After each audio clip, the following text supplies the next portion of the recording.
tema relativo a relacionamento cristão, baseado na carta de Paulo a Filemon.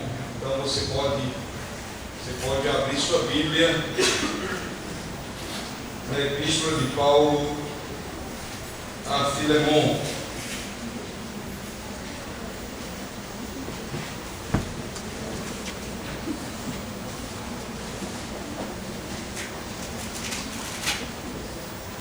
Nós vamos, esta noite, meditar nesse texto precioso da Palavra de Deus que muito chama a minha atenção. Carta de Paulo a Filemon. Dela nós podemos extrair lições preciosas, mas há dois aspectos para mim relevantes nessa carta. Primeiro, o aspecto salvífico, soteriológico, porque quando nós estudamos e lemos a carta de Paulo a Filemon na perspectiva teológica, especificamente naquilo que diz respeito à doutrina bíblica da salvação, nós percebemos aqui uma analogia que Paulo faz com relação à obra de Cristo, quando ele trata e expõe o relacionamento dele com Filemon e a relação também com Onésimo. Essa carta serve de ilustração e de analogia para a obra redentora que Deus proporcionou a cada ser humano pecador através de Jesus Cristo. Mas também essa carta, ela chama a nossa atenção no que diz respeito à importância dos relacionamentos interpessoais. E é nessa perspectiva que nós queremos refletir essa noite e faremos então a leitura desse texto. Paulo, prisioneiro de Jesus Cristo, e o irmão Timóteo, ao amado Filemon, nosso cooperador, e a nossa irmã Ápia e a Arquipo, nosso camarada, e a igreja que está em tua casa. Graça a vós e paz da parte de Deus nosso Pai e da do Senhor Jesus Cristo. Graças dou ao meu Deus, lembrando-me sempre de ti nas minhas orações, ouvindo a tua caridade e a fé que tens para com o Senhor Jesus Cristo e para com todos os santos, para que a comunicação da tua fé seja eficaz no conhecimento de todo o bem que em vós há por Cristo Jesus. Tive grande gozo e consolação na tua caridade, porque por ti, ó irmão, as entranhas dos santos foram recreadas, pelo que, ainda que tenha em Cristo grande confiança para te mandar o que te convém, todavia peço-te antes por amor, sendo eu tal como sou, Paulo o velho, e também agora prisioneiro de Cristo Jesus.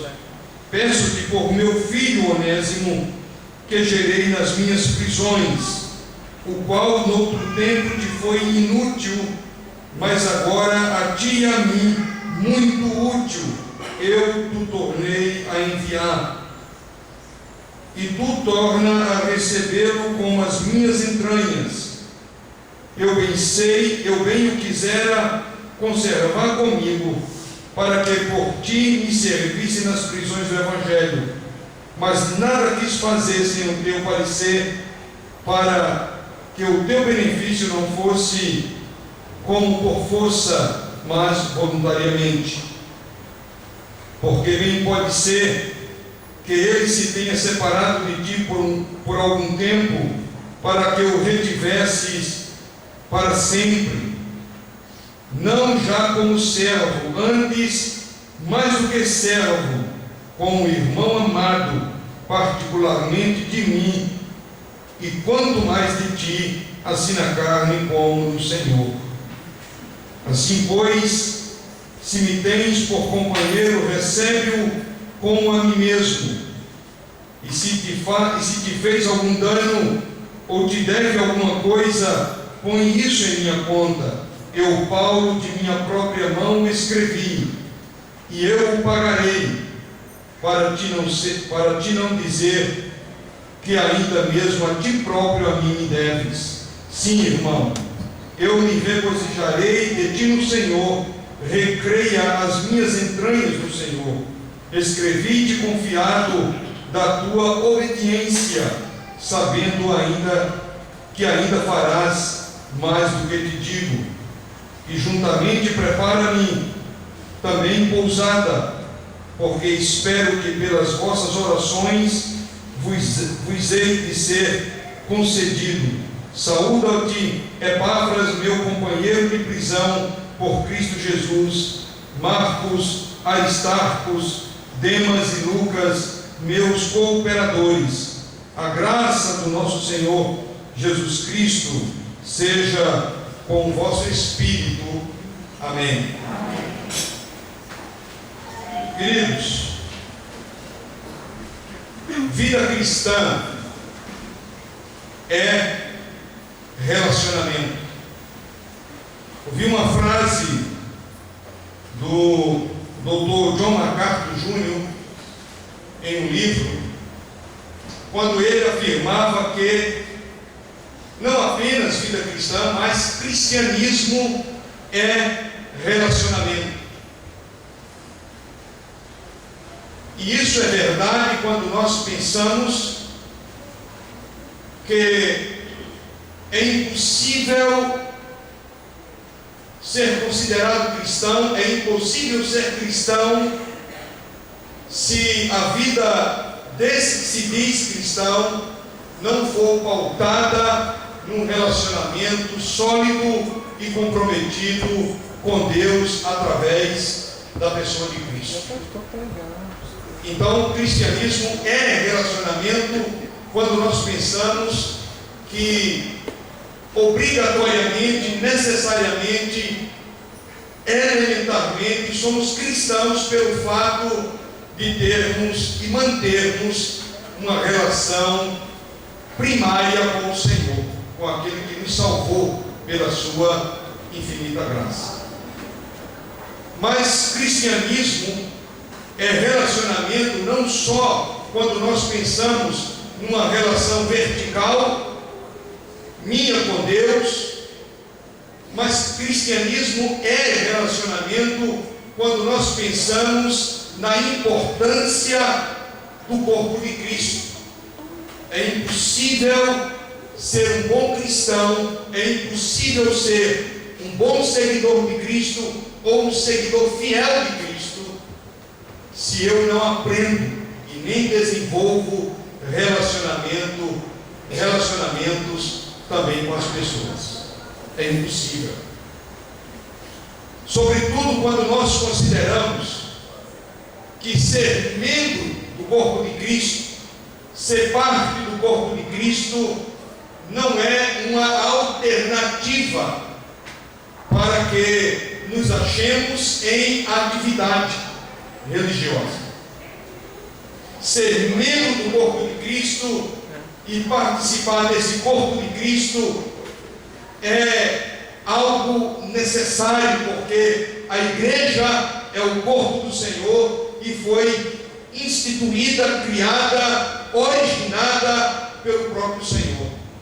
De modo que é impossível ser um bom cristão fora do corpo de Cristo ou negligente no relacionamento e no compromisso com esse corpo. Se isso fosse verdade, não haveria necessidade de estarmos reunidos, nem o Senhor haveria instituído a sua igreja para que nela os santos pudessem ter comunhão e também desenvolverem seus dons de forma mútua para o crescimento mútuo, de modo que o nome do Senhor venha a ser glorificado através dessa relação. Então, cristianismo é relacionamento.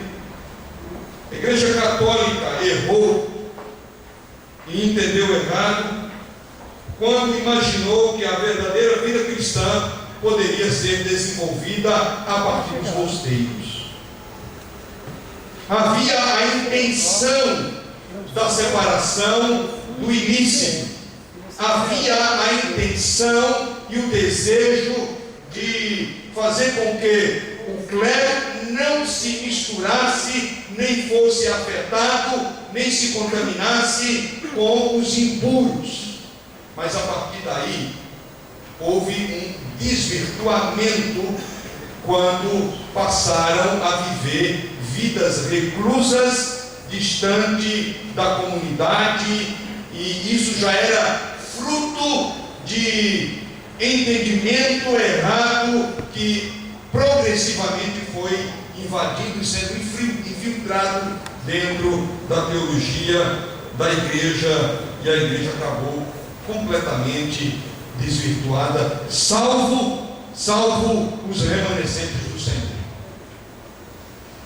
De modo que qualquer um que deseja ser cristão e entende que pode desenvolver um relacionamento saudável, aceitável por Deus, a revelia dos irmãos, a revelia da comunhão e do comprometimento com outras pessoas, a revelia do desenvolvimento de novos relacionamentos, essa pessoa estará pautando o seu procedimento cristão num erro, numa ignorância, numa falácia.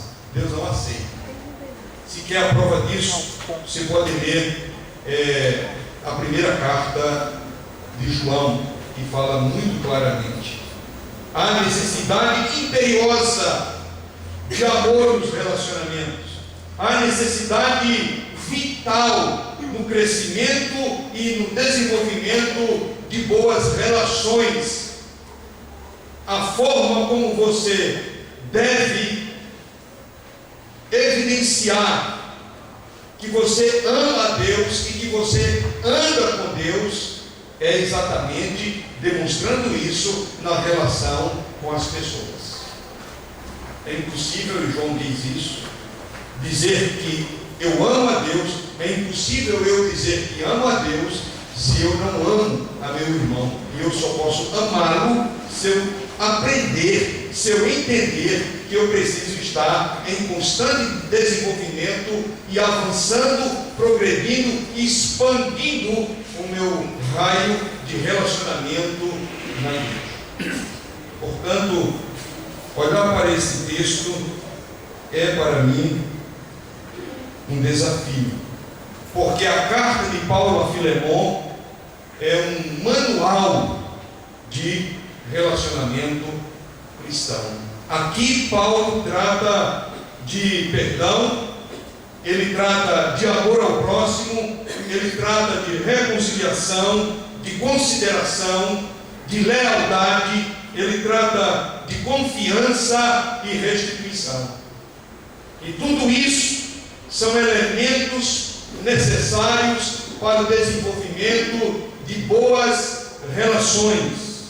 Essa carta aqui foi enviada por Paulo a Filemon, como também a sua esposa Ápia e ao seu filho Arquipo, e bem como a toda a igreja que estava reunida, que congregava na casa de Filemon. Filemon era um homem rico, um sujeito muito crente, abastado, e havia sido alcançado pelo Evangelho através do ministério de Paulo. No verso 2, Paulo diz a quem ele escreve: a nossa irmã Ápia, a Arquipo, nosso camarada, e a igreja que está em tua casa. Verso 19, ele diz: eu, Paulo, de minha própria mão o escrevi, eu o pagarei, para te não dizer que ainda mesmo a ti próprio a mim me deves. porque Filemon havia sido alcançado pelo ministério de Paulo. Filemon era um sujeito crente, mas de vida exemplar. Observe verso 5 e verso 7. Ouvindo o teu amor e a fé que tens para com o Senhor Jesus Cristo e para com todos os santos, para que a comunicação da tua fé seja eficaz no conhecimento de todo bem que em vós há por Cristo Jesus, tive grande gozo e consolação do teu amor, porque por ti, ó irmão, as entranhas dos santos foram recreadas. Observe aqui que aqui Paulo expõe qualidades fundamentais da vida desse crente. Era alguém com quem as pessoas tinham prazer de estar. Diferentemente, e aqui cabe a nossa reflexão, diferentemente de alguns que as pessoas até evitam estar juntos quando chega fulano. Pensa. Está ali um grupo reunido, quando fulano chega e lá vem fulano. E sai cada um para lá. A gente dessa natureza. Filemon era o contrário. Filemon era alguém que atraía pessoas para estar com ele. Era um sujeito com quem se tinha prazer em estar.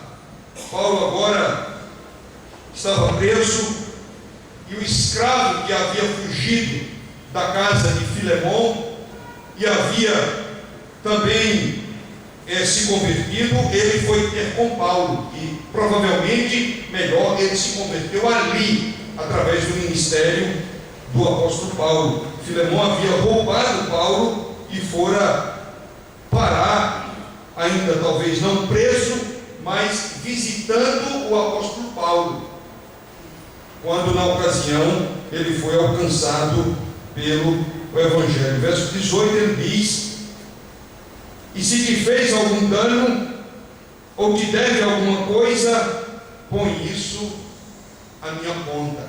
Paulo se propõe a pagar o dano realizado por Filemon, por Onésimo, antes de sair da casa de Filemon. E ele vai parar ali na prisão onde Paulo estava, e Paulo então o alcança para o Evangelho, segundo o verso 10. Peço-te por meu filho Onésimo, que gerei nas minhas prisões. Alguns comentaristas, a exemplo do Dr. Russell Champlin, ele diz que no período do domínio romano havia aproximadamente 60 milhões de escravos espalhados por todo o império. Eu achei um dado alarmante, mas essa é a nota que o Dr. Russell Champlin apresenta em um dos seus comentários. E alguns desses escravos escapavam dos seus senhores roubando, e quando eram pegos, alguns tinham a sua testa marcada com ferro quente, com a letra F, que simbolizava fugitivos. Outros eram imediatamente crucificados. Um escravo não tinha direitos. Um escravo era considerado como uma ferramenta viva, não era considerado como pessoa, mas um elemento que existia para fins de produção para o seu senhor. E Paulo agora tem a oportunidade de alcançar essa vida, a vida de Onésimo, e Paulo então o leva para Cristo. E imediatamente, quando Onésimo foi alcançado por Paulo, Onésimo então passa a servi-lo. E Paulo sabe que bem poderia manter Onésimo com ele, mas ele entende o princípio ético e também o princípio legal. Ele pertence a alguém.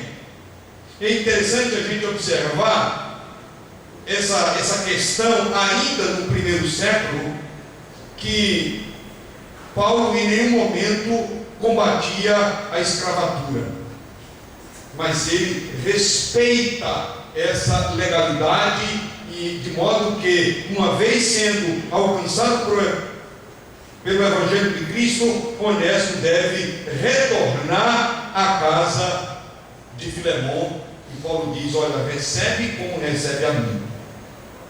E quando nós entramos nessa história, nós começamos a dimensionar e perceber nessa carta qual é a importância e a vitalidade que os relacionamentos precisam ter nas nossas vidas.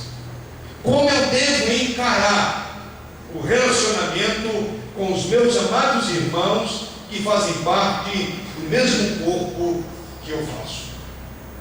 Deus deseja que eu e você cresçamos em relacionamentos.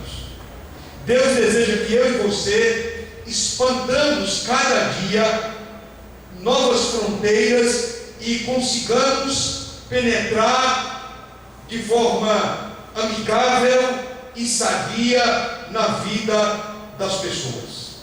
Amanhã quero falar sobre dirigido às famílias e vou fazer destaque a um dos grandes desafios para as famílias, que é a questão da individualidade.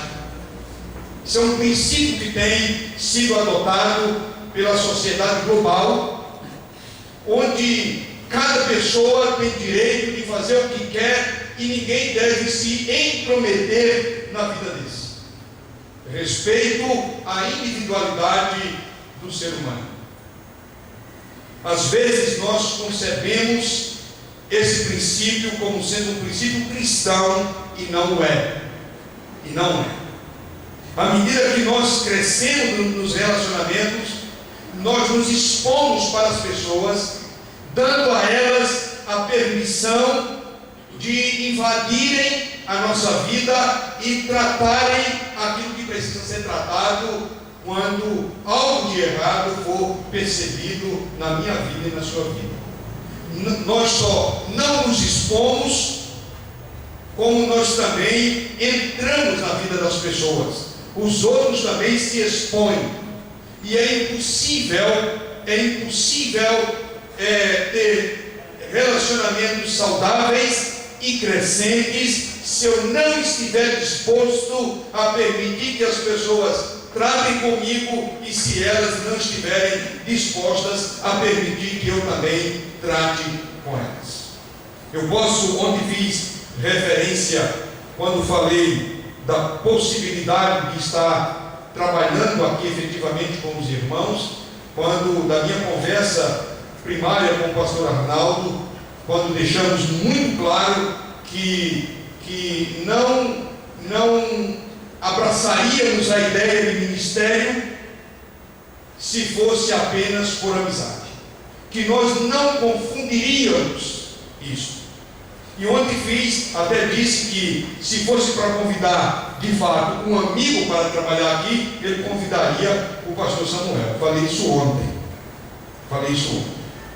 Mas o pastor Arnaldo disse que passamos umas férias juntas no ano passado, e ele disse aqui que estava me observando. Pensa ele que eu também não estava. Não é?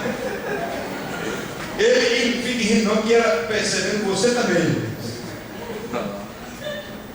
Mas eu comecei a observar ali também o relacionamento de pastor Arnaldo e pastor Samuel. E certamente esses dois irmãos podem afirmar que em dados momentos, um teve que tratar muito sério na vida do outro. Não é verdade? Os irmãos não precisam dizer o que é.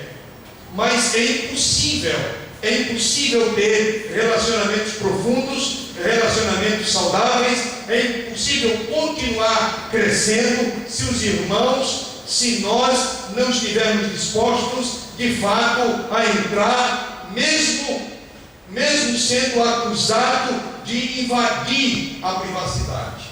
Mas o procedimento cristão é que nós devamos proceder com responsabilidade mútua no tratamento uns com os outros. Isso é um princípio cristão. Nenhuma igreja cresce no amor. Nós cantamos aqui. Nenhuma igreja vai ter desenvolvimento saudável se houver pessoas melindrosas demais. E observe uma coisa: pessoas que normalmente são cheias de melindres, pessoas que reagem sempre na defensiva, pessoas que se justificam demais quando são tratadas, são pessoas normalmente demoradas a crescer na relação com Deus. São pessoas atrofiadas espiritualmente. E são as primeiras, quando a relação delas não está boa com o Senhor, elas passam a focar única e exclusivamente no erro dos outros. Há uns 15 dias atrás, uma pessoa me procurou na igreja porque queria conversar comigo.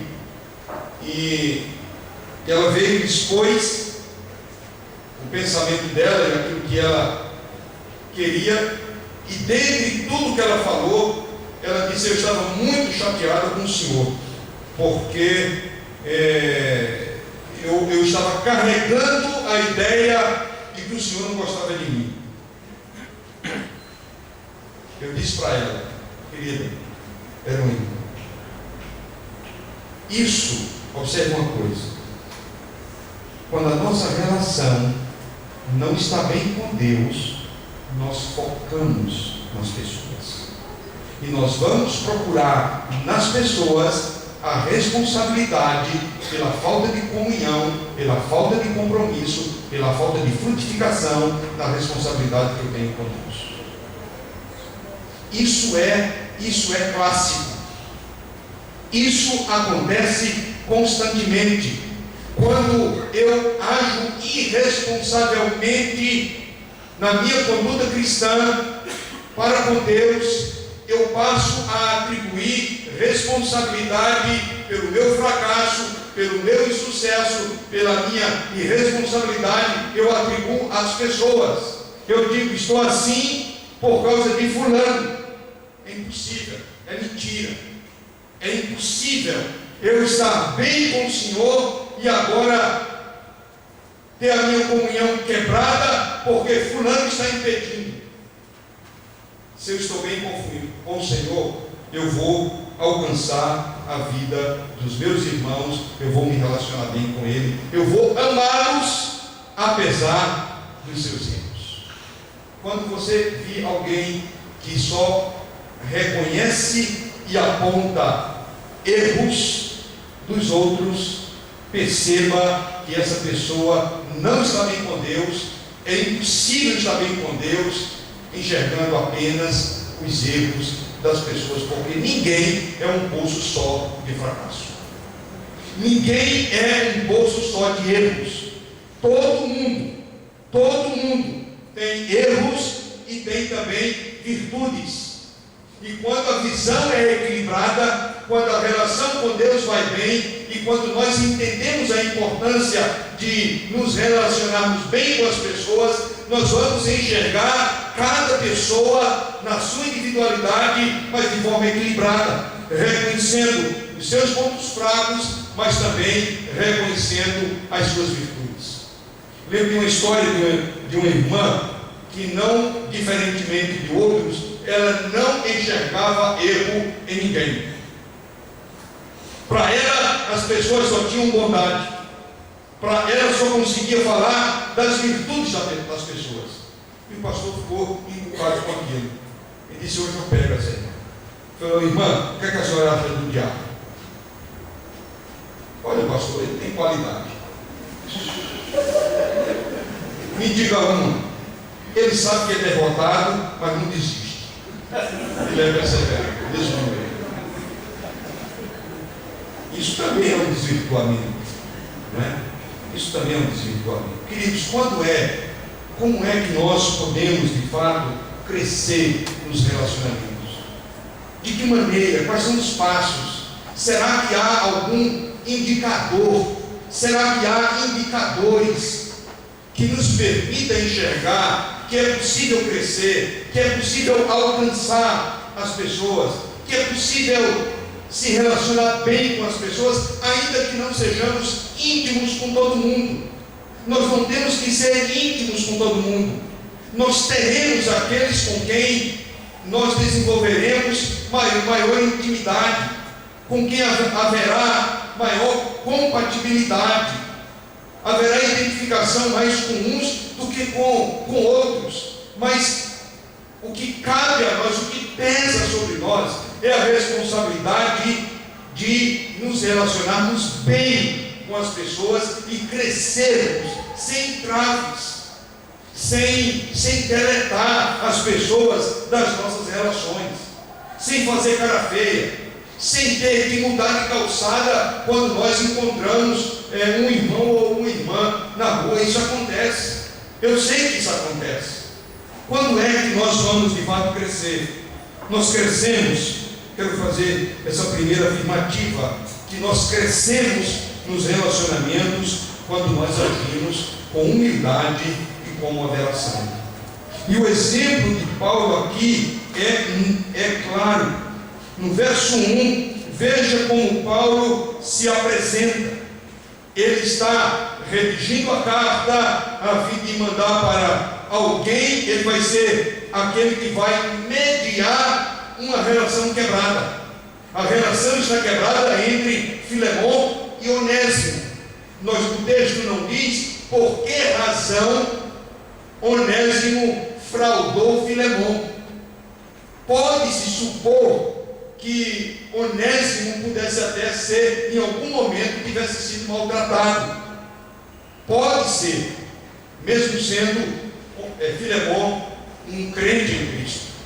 Mas o fato é que nessa mediação, Paulo vai ampliar o seu relacionamento agora com esses dois irmãos, à medida que faz a mediação entre eles. Paulo faz aqui o papel de pacificador. É aquele que não ateia mais fogo na fogueira. É aquele que não coloca mais combustível no relacionamento quebrado entre Filemon e Onésimo. Ele vai mediar. E a gente observa aqui que houve humildade e moderação da parte de Paulo. Isso são indicadores que nos permitem entender que nós crescemos quando agimos com humildade e moderação nas nossas relações. O verso 1, Paulo diz, se apresenta Paulo, prisioneiro de Jesus Cristo, e o irmão Timóteo, ao amado Filemon, nosso cooperador. Quando Paulo vai interceder pela vida de um escravo, ele coloca-se no mesmo nível dele, ao invés de usar o título de apóstolo. Ele se identifica com aquele a respeito de quem ele vai mediar a causa. No verso 9, Paulo chama a si próprio de velho. Todavia peço-te antes por amor, sendo eu tal como sou, Paulo, o velho. Observe o verso 10. Peço-te por quem? Por meu filho Onésimo, que gerei nas minhas prisões. Quando Paulo vai defender a causa de alguém que o mundo considera apenas como objeto do seu dono, ele chama de meu filho.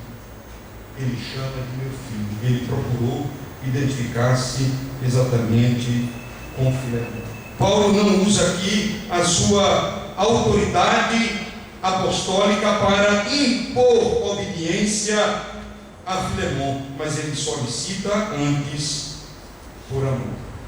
Queridos, Às vezes, nós bloqueamos relacionamentos por causa da nossa intransigência, por causa da nossa falta de humildade e por conta da nossa falta de moderação. Você sabe que Paulo, ele poderia ter usado com toda a legalidade, com toda a legitimidade, o seu título de apóstolo. Mas Paulo entendia que título não dignifica ninguém. Então você é pastor, eu sou pastor, não é o título que me dignifica. E as pessoas, elas poderão até demonstrar respeito por causa do título, mas isso vai ser algo superficial.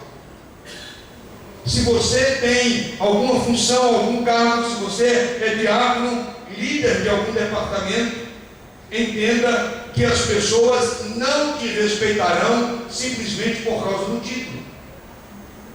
Se você carrega qualquer outro título, entenda, não é isso que dignifica alguém, mas sim o nosso procedimento é quem dignifica o título que pesa sobre nós.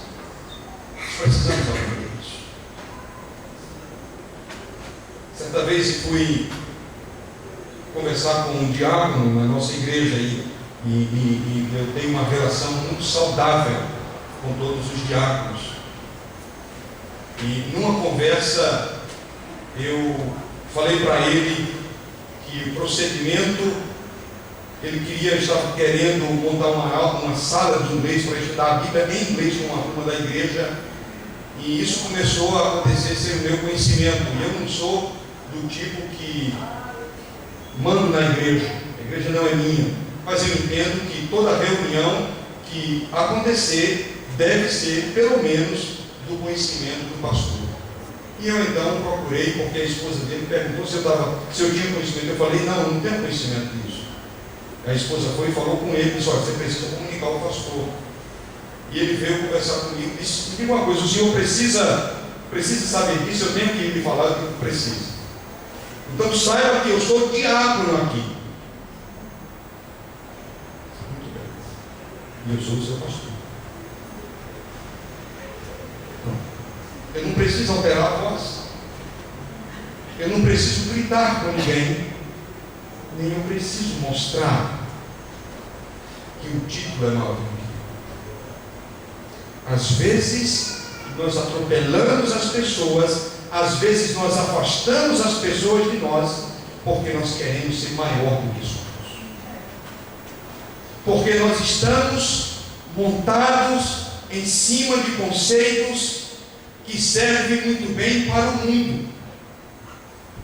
Queridos, haverá muito mais avanço, haverá muito mais progresso quando nós entendermos o princípio efetivo da humildade e da moderação. Observe aqui como é que esse homem se apresenta, tendo ele toda a autoridade para se apresentar como apóstolo do Senhor, o homem que mais escreveu no Novo Testamento, 13 epístolas, um homem que mais fundou igreja.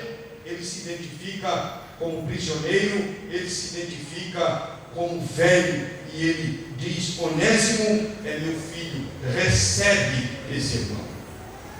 Nós crescemos nos relacionamentos quando nós agimos com moderação e com humildade. Em segundo lugar, nós crescemos nos relacionamentos quando elogiamos sinceramente as pessoas. Nós vivemos um evangelho em crise. Nós vivemos um cristianismo que as pessoas se reservam a não elogiar o irmão, porque ele acha que se elogiar aquele irmão vai ficar orgulhoso demais. Então, em nome do zelo, em nome da boa fé, é melhor não elogiar fulano. Mas Paulo tem um procedimento diferente. Observe aqui no verso 5, ele diz, ouvindo o teu amor e a fé que tens para com o Senhor Jesus Cristo e para com todos os santos. Paulo reconhecia a vida amorosa e a vida de fé, a fidelidade de Filemon para com o Senhor. Filemon era fiel no procedimento e também fiel naquilo que ele abraçava como doutrina cristã.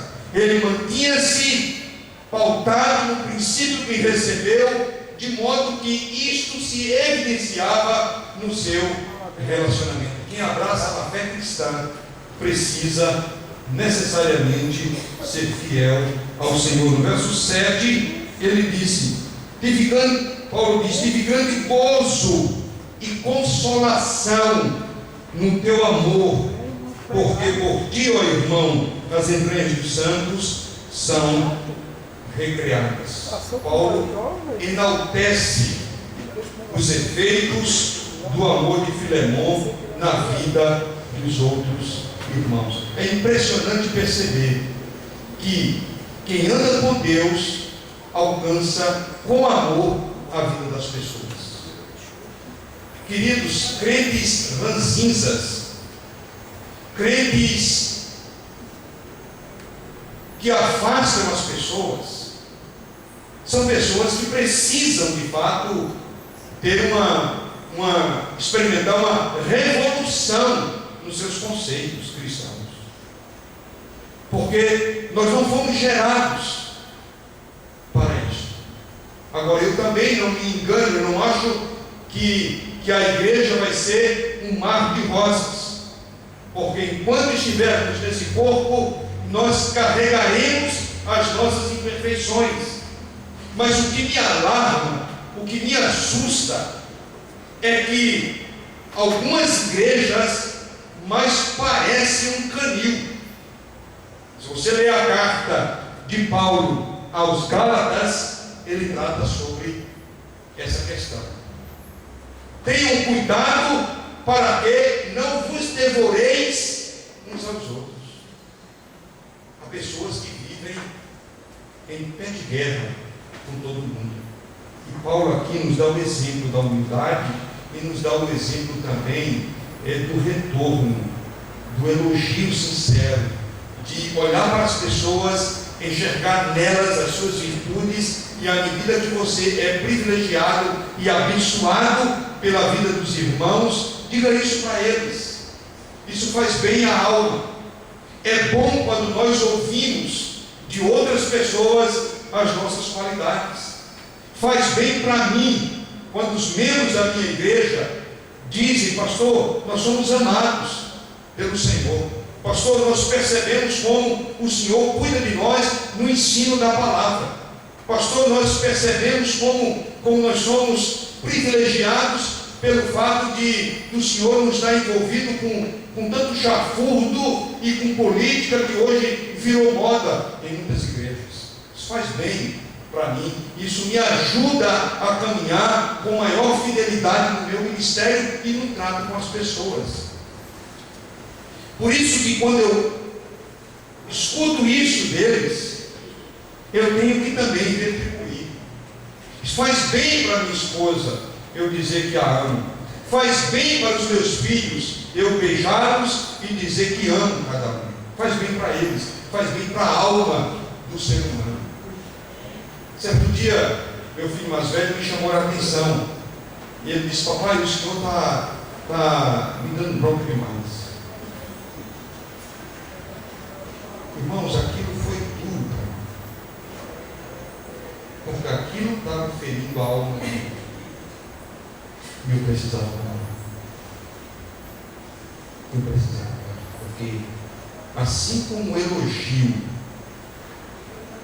eleva, nos faz sentir bem, nos faz sentir gente, nos faz sentir amados, a constante bronca, o constante apontamento dos erros faz com que as pessoas fiquem para baixo, causa nela um estímulo negativo a continuar firmes.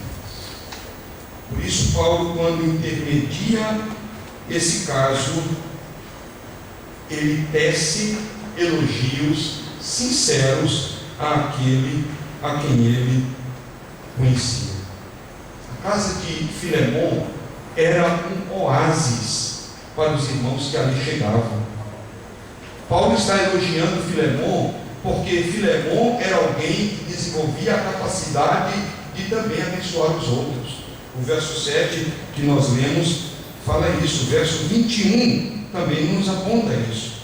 Escrevi-te confiado na tua obediência, sabendo que ainda farás mais do que te digo. Como é bom a gente falar com alguém e saber que aquela pessoa vai obedecer e atender a nossa orientação de pronto, e vai muito além e desenvolverá além daquilo que a gente orienta, daquilo que a gente diz. Então Paulo tece esse tipo de elogio. Paulo reconhecia os valores, as virtudes de Filemon. Deixa eu me perguntar uma coisa aqui. Qual foi a última vez que você fez um elogio sincero a alguém com quem você não se relaciona todos os dias?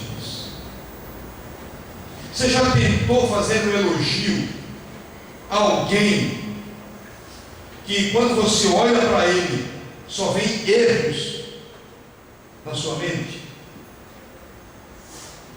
Você já tentou alistar, elencar qualidades de alguém que porventura você odeia?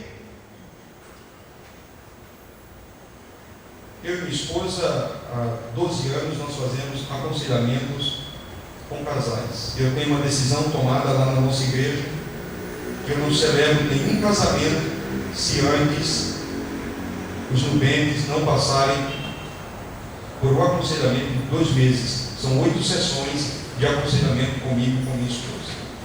Eu não celebro casamento de crentes de outra igreja, eu não celebro casamento de crentes com descrentes, eu não celebro casamento em que eu não conheço. E mesmo se for membro da igreja, se marcar coisa em cima da hora, eu também não celebro. Isso aí é a igreja assim. E estávamos fazendo um aconselhamento de um casal já casados. E estavam em pé de guerra. Já havia tido até agressão física. E aí nós pedimos para que eles alistassem 5 qualidades de cada um. E ficaram ali coçando a cabeça e nada. Eu digo, coloca 4. E fui baixando. Eles não conseguiam. Quando eu